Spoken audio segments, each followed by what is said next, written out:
اٹھتے بیٹھتے آتے جاتے استغفر اللہ ربی استغفر اللہ الذی لا الہ الا ہو الحی القیوم واتوب الیہ استغفر اللہ ربی من کل ذنب واتوب الیہ. یہ پڑھا کرو جتنے استغفار آپ کو یاد ہے. بہت زیادہ پڑھو، کم پڑھنے سے نہیں کام چلے گا، کیونکہ دنیا کی تمام تکلیفیں، رنج اور غم، صدمہ اور مصیبت، فتنہ اور پریشانی سورۃ انفال میں ہے. استغفار سے ختم ہو جائے گا. استغفار ہمیں کرنا چاہیے. پیرانی پیر شیخ عبد القادر جیلانی نے ایک موقع پر لکھا ہے کہ جن کو استغفار کا پتہ ہے اور پھر وہ پریشان ہوتا ہے، فرمایا بہت بڑا کذاب اور جھوٹا ہے. یہ تو خدا کا فیصلہ ہے کہ آپ استغفار کریں، میں پریشانیاں دور کروں. اب یہ کہ ہمیں محبت چاہیے، آرام چاہیے، عزت چاہیے، حلال دولت چاہیے، وقار چاہیے، حفاظت چاہیے، خدا تیری نصرت چاہیے، بندوں کے ہر شر فساد سے بچت چاہیے. اس کا ذکر اللہ نے سورۃ نوح میں کیا ہے 29ویں پارے میں کہ یہ بھی استغفار سے ہو. لے سارا کام استغفار سے ہوگا. علماء نے اس طرح ایک مثال دی کہ اگر فرید گنج شکر، ان کے شیخ قطب الدین بختیار کاکی، ان کے شیخ معین الدین چشتی اور ان کے شیخ عثمان ہارونی اور ان سے بھی بڑے شیخ عبد القادر جیلانی اور سید علی حجویری داتا گنج بخش اور حسن بصری اور علی مرتضی اور چاروں مقرب ملائک، ان سے بھی آپ وظیفہ مانگے. استغفار سے بڑھ کر کوئی وظیفہ نہیں دے. سب کا اتفاق استغفار پر ہوا. استغفر اللہ ربی من کل ذنب واتوب الیہ استغفر اللہ الذی لا الہ الا هو الحی القیوم واتوب الیہ. اب ایک آدمی استغفار کر رہا ہے اور وہ فائدہ محسوس نہیں کرتا تو قرآن تو سچا ہے، ہمارا ایمان ہے، اس میں کوئی کمی ہے نا. وہ عورت نے وہ چاند دیکھا ایسا چاند کی طرح، تو انگلی کے ساتھ کوئی چیز لگی تھی نامناسب، کہنے لگی چاند تو بہت اچھے لیکن بدبو آ رہی. تو بدبو تو آپ میں ہے، چاند میں تھوڑا ہی ہے. اب اپنے آپ کو اس معیار پر لانا ہے کہ ہمیں استغفار سے وہ فائدہ پہنچے جو اللہ تعالیٰ نے سورۃ انفال میں بیان کیا ہے. وما كان الله ليعذبهم وانت فيهم وما كان الله معذبهم وهم يستغفرون. ایک ایسی نیکی اور ایسا عمل جو نبی کے برابر ہو یا نبی جیسی رحمتیں مل جائے، قرآن کی اس آیت میں ہے جو میں نے پڑھی کہ وہ استغفار کا عمل. یا تو نبی کی وجہ سے بچت ہے یا استغفار سے بچت. خوب استغفار کیا کرو.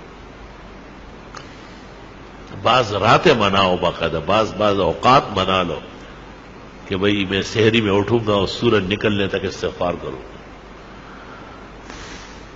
اور میں جمعے کی نماز کے لیے 2 گھنٹے پہلے آؤں گا، سورۃ کاف پڑھوں گا، 100 مرتبہ درود ابراہیمی پڑھوں گا، بس پھر جمعے تک استغفار کروں گا. جمعے میں اتنا ٹائم نہیں ہے، چلو عصر سے مغرب صحیح ہے، مغرب سے عشاء تک کچھ تو ادھر کنڈے زویا سوخو بویا، کچھ تو کرے آپ، اپنے آپ کو ذرا قیمتی بنائے. جتنی خوشیاں چاہیے، جتنے آرام اور راحت چاہیے، جتنی عزت چاہیے، اللہ تعالیٰ سورۃ نوح میں فرماتے ہیں فَقُلْتُ اسْتَغْفِرُوا رَبَّكُمْ، استغفار کرو وہ مل جائے گا، سب عطا ہو جائے گا. ہمیں بھی دعاؤں میں یاد رکھو، دینی مدرسوں کو بھی، طلباء کو بھی، اور یہ موجودہ پریشانیوں کو بھی، اور استغفار کی کثرت کرو. راتوں کو بستر پر جاتے وقت 33 دفعہ سبحان اللہ، 33 مرتبہ الحمدللہ، 34 مرتبہ اللہ اکبر پڑھا کرو. آج ہی بخاری شریف میں آ رہا تھا کہ حضرت فاطمہ آئی اور ام المومنین عائشہ کو کہا کہ حضرت غلام بانٹ رہے ہیں، مجھے بھی کوئی نوکرانی دے دے. جب حضرت آئے بتایا، انہوں نے کچھ کہے بغیر ان کے گھر گئے اور ان کو کہا بس رات کو یہ پڑھا کرو 33 مرتبہ سبحان اللہ 33 مرتبہ الحمدللہ، 34 مرتبہ اللہ اکبر. یہ دنیا بھر کے غلام کنیز آرام و راحت سے بہتر ہے. تسبیحات دائیں ہاتھ سے پڑھا کرو، بائیں ہاتھ سے اسلام میں کوئی تسبیح نہیں ہے. جو مسئلہ نہیں جانتے ان کو بتانا ضروری ہے، جو جاننے کے بعد بھی نہ مانے اللہ ان کو ہدایت کی توفیق دے. آپ کا کام اور ہمارا کام خیر آگے بڑھانا ہے، خیر منوانا ہماری ذمہ داری نہیں ہے. اللہ نے نبی کو کہا ہے انما علیک البلاغ وعلینا الحساب، آپ پہنچائیں، حساب میں خود کروں. تسبیحات جس طرح نمازوں کے بعد ہے اس سے زیادہ ضروری رات کو سوتے وقت ہے.